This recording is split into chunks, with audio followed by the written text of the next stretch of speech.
오늘 함께 좀 말씀 보겠습니다. 야고보서 2장 14절 26절입니다. 비공식적인 특세에 계속 나오시는 성도님들 주님의 이름으로 또 축원드립니다.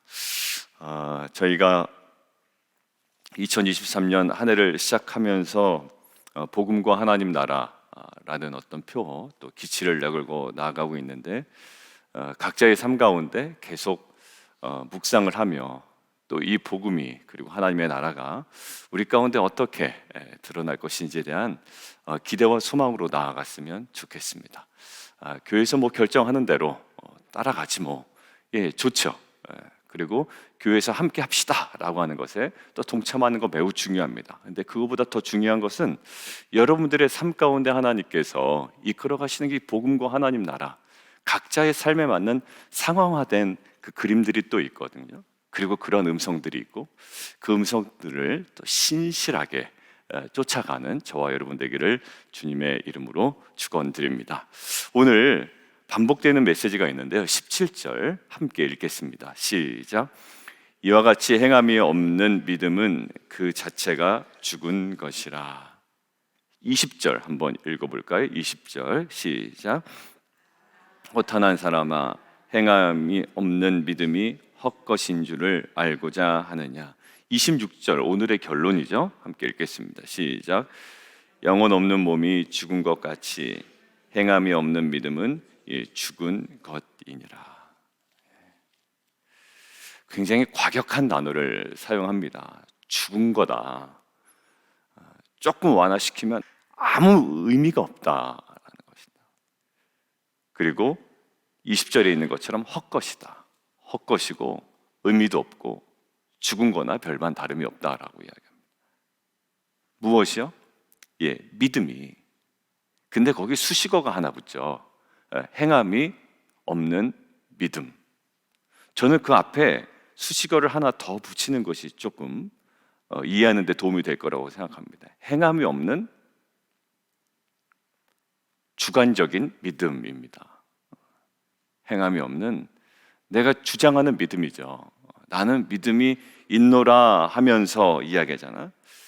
나는 믿음이 있다라고 하는데 주관적 믿음인데 거기에 결정적인 하나의 부재 상태가 있습니다. 그게 뭐냐면 행함이 없다라는 거예요.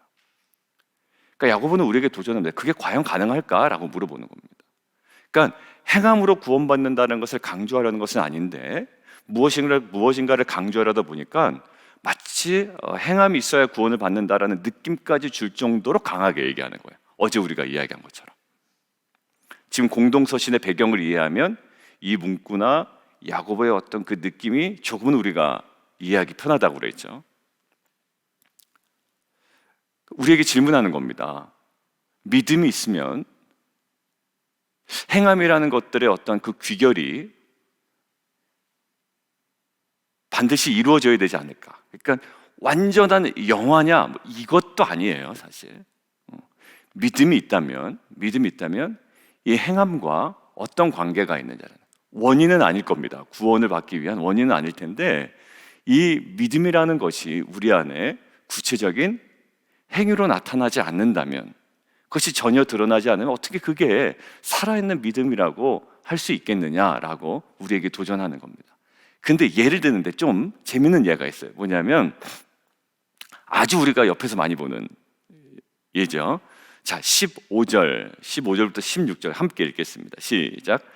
만일 형제나 자매가 헐벗고 인용할 양식이 없는데 너희 중에 누구든지 그에게 이르되 평안히 가라, 덥게 하라, 배부르게 하라 하며 그 몸에 쓸 것을 주지 아니하면 무슨 유익이 있으리요?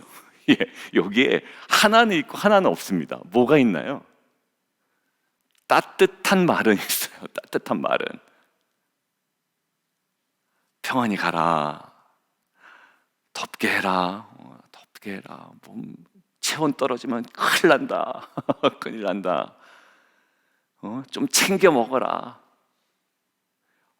관심과 따뜻한 말이 너무나도 존재합니다.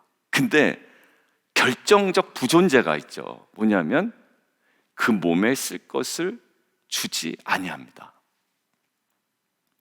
야고보는 우리는 오늘 이 얘기하는 거예요. 무슨 유익이 있냐라는 거예요. 이것들을 묵상하는데 이렇게 얘기하는 사람, 물론 실제 사례는 아니고 야고보가 예를 든 걸 겁니다. 그런데 이 상황 가운데 덥게 하라, 평안히 가라, 배부르게 하라라고 이야기하는 이 사람에게도 믿음이 있을 겁니다. 어떤 믿음? 하나님께서 너에게 은혜를 베푸실 거야 라는 믿음도 있을 것이고, 또 본인의 어떤 믿음이 있다고 생각을 할 텐데, 결정적으로 이것이 어디에 머무르죠? 덕담과 그냥 기도에 머무르죠. 제가 여러 번 말씀드리셨는데, 정말로 기도하는 사람은 기도의 자리에만 머무르지 않습니다라는 거예요. 정말 기도하는 자는 기도의 자리에만 머물 수 없습니다. 정말로 기도한다면, 하나님의 마음과 그 뜻이 임한다면 그 자리에 가만히 머물러서 기도 자체에 만족하지 않아요. 우리가 돛 닦는 것도 아니고 말이죠. 기도는 하나님의 마음, 또 하나님과 교제하고 또 깊은 관계 속으로 들어가는 것이고, 하나님의 비전을 우리가 기도 가운데 또 알아가는 기쁨이 있잖아요. 이것들을 알아갔다면 기도의 자리에만 머무를 수는 없는 겁니다. 마치 정말 기도의 사람이 기도의 자리에만 머무를 수 없는 것처럼, 정말 믿음의 사람이 단순히 덕담과 단순한 바램과 기도에만 머무를 수는 없는, 덥게 하라, 따뜻하게 하라, 배부르게 하라, 아니면 평안히 가라. 근데 그 믿음이 있다라고 할 때 야고보는 지금 우리에게 무엇을 도전합니까? 몸에 쓸 것을 주지 아니하면 무슨 유익이 있으리요? 여러분들 누구에게 이렇게 하는 거죠. 뭐 좀 해다 줘? 라고 물어봐요. 왜냐면 좀 필요한 거예요. 지금 너무 바쁘고 막 여러 가지가 뭐 좀 해다 줘. 그럼 받는 사람 입장에서는요, 뭐라고 대답해야 될지 모를 것 같아요. 아주 친하면 야 그래 좀 해다 줘, 내가 좀 정신이 없어, 이런. 그렇지 않으면 누가 거기다가 좀 주십시오, 이런 거는 성격이 받쳐주지 않으면 못합니다. 그렇죠? 사실 그거는 물어보는 게, 제가 이제 우리 자녀들한테 얘기할 때 어른들한테는 드시겠어요? 라는 말 하면 안 돼 라고 항상 이야기하거든요. 어른들한테는 선택권을 드리면 안 돼. 어른들한테는 드세요 하셔야 돼 라고 이야기합니다. 왜냐면 어른들한테 드시겠어요? 그러면 지금 분위기가 약간 어색하고 이러면 내가 선택하게 만들잖아요. 그럼 뭐 음식 개수도 얼마 남지 않았고 사람들도 많은데 뭐 내가 굳이 이것을 먹어야 되나 막 이런 기분을 들게끔 하지만, 드세요 라고 하면 그때 아니야 라고 하면 되잖아요. 만약에 정말로 아니면. 여러분들, 이게 나는 그 사람이 원하지 않아서, 나는 돕지 않았어 라고 하지만, 사실 우리의 믿음은 그 실체적 행위가 있어야 됩니다. 어떤 상황이 돼서 그 사람이 원해서가 아니라, 이것은요, 예수님께서 보이신 사랑의 실체를 보면 돼요. 우리가 아직 뭐 했을 때? 죄인 되었을 때. 그건 뭐냐면, 하나님의 사랑이 필요한 줄도 알지 못할 때에, 이것이 정말 나에게 필요한 거야? 이것이 정말 그 은혜가 나한테 은혜가 되나? 라고 생각조차도 못할 때에 하나님께서는 인간의 몸을 입고 일방적으로 오셨거든요. 그러니까 뭐 조율하고 타협하고, 이것은 우리가 일상생활에서 충분히 그래야 되는 일들이 있습니다만, 이러한 실체적 사랑의 행위 있잖아요. 우리가 믿음이 있다라고 할 때, 누군가를 섬길 때는요, 물론 그 사람의 원하는 것들을 해주는 것에 어떤 조율은 있겠지만, 사실 어떤 걸까?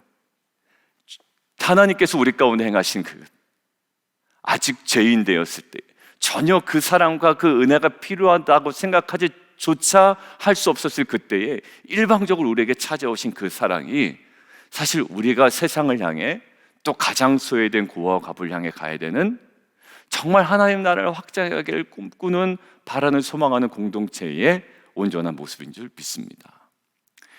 그러니까 만약에 우리가 최근에도 이제 선교사님 자녀들을 위해서 기도한단 말이에요. 근데 성도님들의 요청도 있었고, 또 여러분들의 이야기, 우리가 기도하지만 실제적으로 그래도 조금이라도 우리가 뭐 큰 교회나 막 이렇게 막 넉넉한 교회는 아니지만 그래도 그 자녀들을 조금이라도 도울 수 있는 방법이 있지 않을까요? 라는 요청이 있었죠. 그러니까 참 그래서 좀 좋다고 생각을 했습니다. 그리고 우리가 얼마가 됐든지 간에 뭐 한 달에 10불이라도 괜찮고, 그리고 선교사님 자녀 7가정이죠.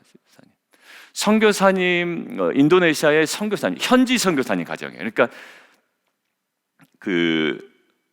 이쪽 한국이나 미국에서 파송한 선교사의 그 자녀가 아니라 그 현지 선교사의 자녀, 7가정의 자녀가 7명인가요? 7자녀인데 한 달에 30불이면 그 자녀를 조금 우리가 현실적으로 도울 수 있는 거예요. 인도네시아의 그 순바섬 안에 있던 거죠. 예, 좋습니다. 30불이면. 그리고 우리 성도님들한테 오픈합시다. 물론 교회적으로 할 수 있지만 한 달에 30불 이렇게 섬길 수 있는, 그럼 제가 1년 정도 작정하겠습니다. 이런 분들이 있으면 하고, 없으면 그냥 교회에서 저희가 하고. 우리가 믿음 있다, 하나님을 믿는다, 하나님 나라 확장해 간다라고 할 땐 사실 그 하나님 나라가 확장되게 해주십시오. 저 위정자들을 하나님 진리 앞에 막 무릎 꿇게 해주십시오. 사단은 막 떠나가게 해주십시오. 우리가 믿음으로 기도합니다. 그렇지만 동일하게 어떻게 해요?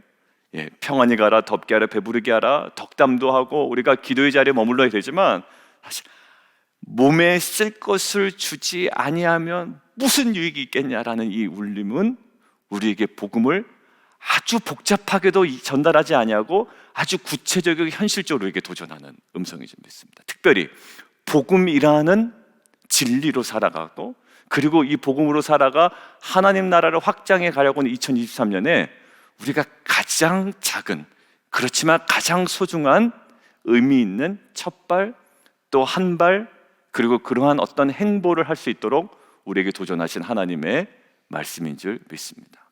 그럼에도 불구하고 이미 많이 또 숨어 있는 곳에서 또 여러 가지 관계 속에서 섬기시는 분들이 많이 있습니다.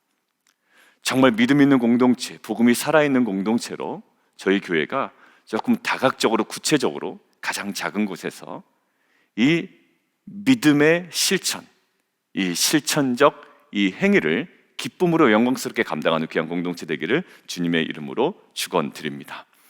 여러분들 19절에 보면 내가 하나님은 한 분인 줄을 믿느냐, 여러분들 이게 어디서 나오는가요? 쉐마 이스라엘에 나오죠. 들으라 이스라엘, 하나님은 한 분이시니, 거기 있죠. 이 쉐마에, 여러분들 이 쉐마 앞에 귀신들도 어떻게 됩니까? 믿는다. 그런데 떤다. 근데 떤다라는 것들을 찾아보니까 몸서리 친다. 몸서리 친다.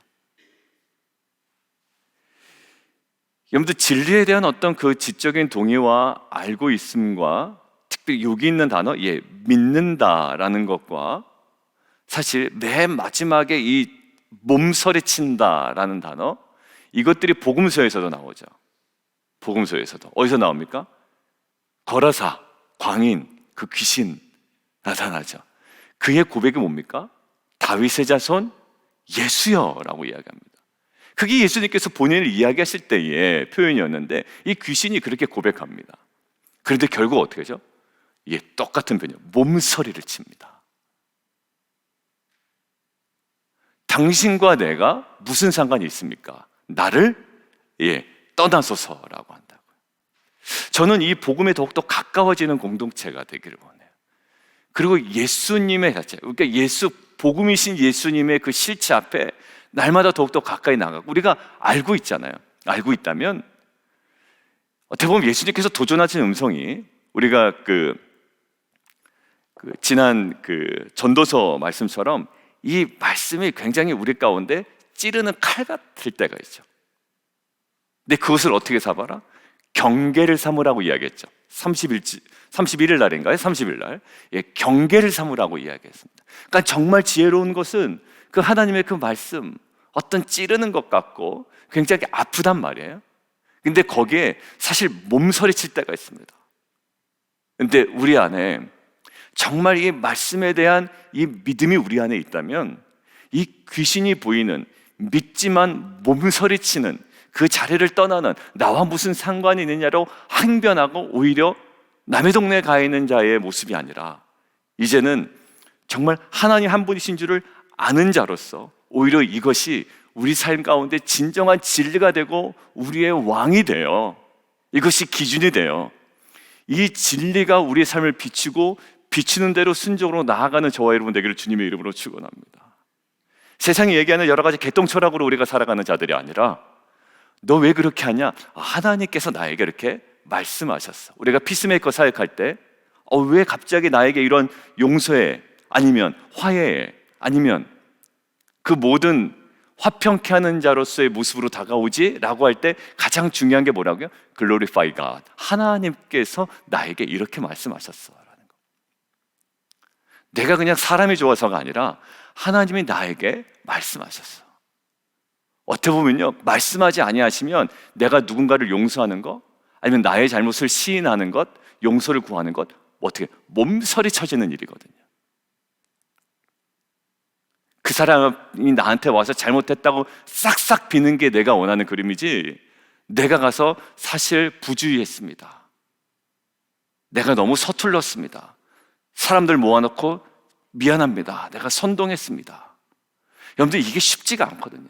오히려 몸서리 쳐집니다. 그런데 여러분들 이거 우리가 언제만 가능하냐면 하나님이 한 분이신 줄, 시퍼렇게 살아계시고 그것이 내 삶의 진리인 줄을 알고, 나의 육신의 상태는 그것이 몸서리 쳐지지만 이것이 진리로 알고 그 앞에 우리가 온전히 복종하며 순종하며 나아갈 때 정말 이 삶이 하나님께서 원하시고 정말 믿음 있는 자로서, 화평케 하는 자로서 그에 걸맞는 삶을 살아가는 공동체가 될 줄 믿습니다. 여러분들 오늘 22절부터 23절까지 아브라함 이야기가 나오거든요. 아브라함 이야기가 나오는데 그의 이삭을 제단에 바칠 때에 행함으로 의롭다 하심을 받은 것이 아니냐. 내가 보거니와 믿음이 그의 행함과 함께 일하고 행함으로 믿음이 온전하게 되었느니라. 이제 이야기하려는 그 어떤 맥이 딱 보이죠. 믿음과 행함이 사실 분리될 수 없다. 제가 주일에도 말씀 나눴죠. 우리의 복음은 언어적 요소로도 선포 반드시 돼야 될 때가 있습니다. 지나가는 사람 막 붙들고 내가 훈련 받았는데 내가 한번 당신 영접시켜 보겠어, 잠깐만 서 계시오, 서 있지도 않을 뿐더러 여러분들 그렇게 해서 물론 하나님의 특별한 은혜가 있으면 되지만 사실 우리는 뭐죠? 어제도 우리가 미팅 가운데 좀 얘기했지만 이 전도의 과정을 굉장히 큰 넓은 과정으로 보고, 그래서 나온 얘기가 뭐죠? 필요 중심적 전도, 뭐 관계 중심적 전도. 그래서 우리가 그들을 만나고 함께 예배드리고 예배드리는 가운데 그들의 질문이 오면 같이 답해주고, 그래도 그것이 영접한 상태가 아니거든요.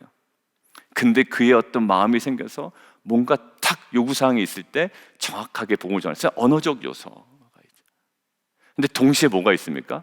우리의 삶의 행동이 있단 말이에요. 그들의 필요를 섬기고 그들을 케어하고 돌봄 사역들이 있죠. 근데 이 행동 사역과 언어 사역은 어떻게 해요? 사실 분리될 수가 없습니다. 무엇이 우선이다, 사실 시간의 서정으로 보면 무엇이 우선이다라고는 할 수 없어요. 왜냐하면 내가 영접시켜놓고 섬기는 건 아니거든요. 섬기다가 어느 순간에 그의 마음이 열리고 또 그가 요구할 때 대화를 나누다가 특별히 딱 정확한 언어적 요소를 우리가 전달해야 될 때가 있거든요. 그러니까 이것은 분리시킬 수 없는, 그러니까 나는 가르치는 일만 하겠어, 물론 어떤 특화된 어떤 장점은 있겠지만 우리의 삶은 그거 자체가 분리될 수 없듯이 여기도 보면 행함과 믿음이 함께 일한다라는 게 눈에 확 들어오더라고요. 함께 일한다. 여러분들 함께 일한다라고 할 때 저한테 적용이 어떻게 되냐면 여기는 편중된 것이 없다라는 거예요. 그리고 뭐가 있죠? 균형이 있다. 말이 앞서는 사람이 있죠. 그래놓고서 후회한단 말이에요. 근데 야고보서 우리가 볼 때 말하기는 뭐해라? 더디하고 듣기는 속히 해라. 이것들 우리가 말씀을 나누진 않았습니다만, 믿음이 행함과 함께 일한대요. 나의 삶에 편중되어 있거나 아니면 상실된 이 영적 균형 감각이 나에게 있지 않은지 돌아보게 됐습니다. 막 무엇인가를 지나치게 강조하는 경우에 그럴 가능성이 더 많습니다. 이게 맞아 라고 할 때, 여러분들 피스메이커 때 뭐를 제거하라고 그랬죠? 내 안에 있는 우상을 제거하라. 근데 우상을 발견해 나가는 여러 가지 요소 중에 하나가 뭐였습니까? 그 사람 말에 반드시 꼭 이런 단어가 나오면 의심해봐라. 혹시 너의 우상은 아닌지 라고 우리가 진단하는 하나의 기준이 하나 있었잖아요. 맞아요. 믿음 강조하는 경우에 행함 강조하는 경우가 있어요. 근데 이것은 뭘까요? 함께 일하고 행함으로 믿음이 온전하게 된다. 이것이 아브라함의 예를 통해서 얘기합니다. 아브라함이 창세기 22장에 마지막에 하나님께서 정말 네가 나를 경외하는 줄을 알겠다. 이미 아브라함은 하나님을 경외한 거? 경외했을 거예요. 왜? 독자 이삭을 바치러 가는 그 결정을 내리고 그 다음날 아침 일찍 일어나서 3일 길을 걸어가는 것 자체가 하나님을 경외하여서 순종하는 거 아니었습니까? 근데 결정적으로 마지막 정점을 딱 찍은 게 뭐냐면 믿음의 고백이 아니라 독자 이삭을 바치려고 칼을 들고 죽이려는 바로 그 직전에 뭐가 있었냐면 그 직전에 하나님께서 멈추게 하시고 이제야 내가 나를 경외하는 줄 알겠다. 아까 처음에 언급했던 그 표현 뭐가 있었다고? 실체적 행위가 있었다는 거예요. 아브라함에게 믿음이 없겠습니까? 믿음이 없었으면 가질 못해요. 거기까지. 그 말씀 받고 다음날 아침 일찍 일어나 3일 길을 어떻게 가냐고요. 바리바리 싸들고 있었는데 마지막 정점에 하나님께서 내가 나를 경외하는 줄을 이제야 알겠다라고 했던 그 표현이 그 아브라함의 실체적 행위였었습니다. 근데 이걸 조금 더 연결시키고 싶은데 여호와 이레라고 하는 은혜가 주어지잖아요. 그때 여호와 이레라고 은혜가 주어지는데, 여호와 이레라는 은혜가 그 당시에도 우리가 함께 묵상했습니다만, 여호와 이레라는 은혜는 하나님 주시옵소서 하고 열심히 기도하는 자에게 주셨던 것이 아니라 아브라함처럼 온전히 말씀에 순종하는 실체적 행위로 나아갔던 자에게 주셨던 거예요. 여러 번 말씀드렸습니다만 그냥 집안에 있었던 아브라함이 아니라 말씀에 순종하여 다음날 일찍 일어나 3일 길을 가서 모리아산에서 이삭을 바치려고 했던 그 아브라함에게 주어졌지, 하나님은 나에게 좋은 것을 주실 줄 믿습니다라고 단순히 믿음이 있었던 아브라함에게 주셨던 게 아니란 말이에요. 제가 사용하는 이 믿음의 단어가 좀 뉘앙스가 다르다는 걸 감안해서 여러분들 들어주시면 좋겠어요. 하나님에 대한 단순한 믿음이 있었던 아브라함에게 주셨던 여호와 이레가 아니라 그 믿음과 뭐가 같이 지금 아브라함에게 역사하고 있죠? 믿음과 행함이 함께 일하고 있단 말이에요. 그리고 아브라함이 원래 믿음이 없었나요? 있었죠. 그런데 그 행위가 믿음을 어떻게 했습니까? 온전하게 해서 하나님께서 이제 네가 나를 경외하는 줄 알겠다라고 이야기하는 거예요. 그래서 그때 주어진 게 뭐냐면 하나님께서 예비하신 양을 보여주셨죠. 그것을 뭐라 합니까? 하나님께서 준비하셨다라는 의미의 여호와 이레.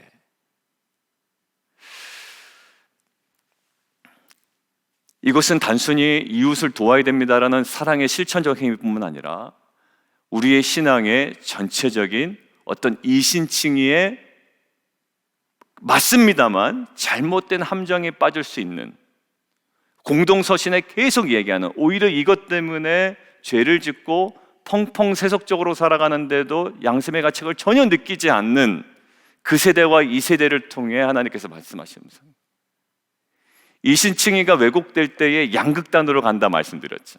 이신칭의가 왜곡되면 양극단으로 간다. 하나는 뭡니까? 완전 또 다른 율법주의로 가는 거예요. 또다시 율법으로 돌아갑니다. 그런데 이신칭의가 또 왜곡이 되면 뭐냐면 믿음으로 구원받는다고 했으니까 이제는 뭐 나의 행위 정도는 사실 아무 문제가 되지 않는 거예요. 그러니까 완전히 반율법주의로 가는 거예요. 근데 예수님의 말 한마디가 우리를 정신 바짝 나게 하죠. 나는 율법을 폐하러 온 자가 아니다라는 거예요. 율법의 완성, 그게 십자가로부터 시작돼요. 십자가의 은혜를 아는 자의 삶으로 지금도 온전히 이루어지고 있는 줄 믿습니다. 사실 거창하지 않아요, 믿음은. 그죠? 거창하지 않아요. 고아 과부를 돌보는 것, 어찌 보면 이것이 거창해 보일 수 있지만, 그리고 주변에 있는 헐벗고 일용할 양식이 없는 자에게 다가가는 것, 그리고 하나님의 말씀에 순종하는 것. 막 너무 많이 들어서 귀에 딱지가 생기잖아. 말씀의 순종, 말씀의 순종. 너무 많이 듣지만 너무 많이 못하는, 너무 많이 간구하는 것이 우리의 모습인데, 이제 복음과 하나님 나라, 이제 하나님께서 우리에게 도전하신 음성 앞에 우리가 정말 실천적 이 믿음의 행위를 우리가 온전히 내어드리고, 그것이 우리의 온전한 예배임을, 그리고 우리의 온전한 믿음임을, 그리고 그것을 통해 하나님 나라가 확장되는 귀한 공동체 되기를 주님의 이름으로 축원드립니다. 우리 함께 기도하며 나아가도록 하겠습니다. 근데 예전에 교리 과정할 때 삼위일체가요 되게 충돌되는 것 같은데 충돌되지 않는다라고 했죠. 야, 아니 삼위인데 어떻게 하나냐? 근데 그게 삼위지만 하나가 되어야 구원론에 지장이 생기지 않는다고 얘기했어요. 뭔가 신비로워요. 근데 그때 제가 한번 살짝 언급했던 것이 있죠. 한쪽에서는요 믿음이 중요하다고 이야기해요. 하나에서는 우리의 사랑의 실천이 중요하다고 이야기합니다. 근데 사실 뭡니까? 이것은 함께 가는 거예요. 그리고 믿음이 이것으로 완성되어 가는 거죠. 우리 안에 이런 어떤 이 조화로움이 2023년에 복음과 하나님 나라라는 이 표 속에, 그리고 우리의 표로 살아가는 우리의 삶과 사역 속에 온전히 이루어집니다. 오늘 야고보서는요, 믿음과 행이 함께 일하고 행함으로 믿음이 온전하게 되었다라고 얘기하는데, 우리에게 어떻게 편중된 균형을 상실한 모습 속에 혹시 하나님께서 우리에게 도전하신 음성이 있다면 우리가 다시 한번 온전히 반응해 나가는 귀한 하루가 되기를 원합니다. 우리 함께 좀 기도하며 함께 나가도록 하겠습니다.